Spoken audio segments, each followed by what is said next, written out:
Hmm. Istorya na. Ito yung pinapakain ko na bata na kung saan lang makarating. Kung diin-diin lang. Ayun. Ginugutom. Pag alas 12 na, dumaan sa balay ang pinakain ko.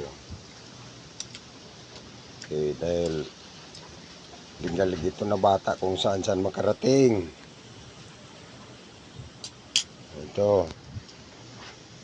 Karit, imo din yung, ayan. Gulay-gulay lang ang ulam Ayun. Sabi mo kain tayo. Karit. Sabi kain tayo. Kain tayo. Sabi mo salamat po sa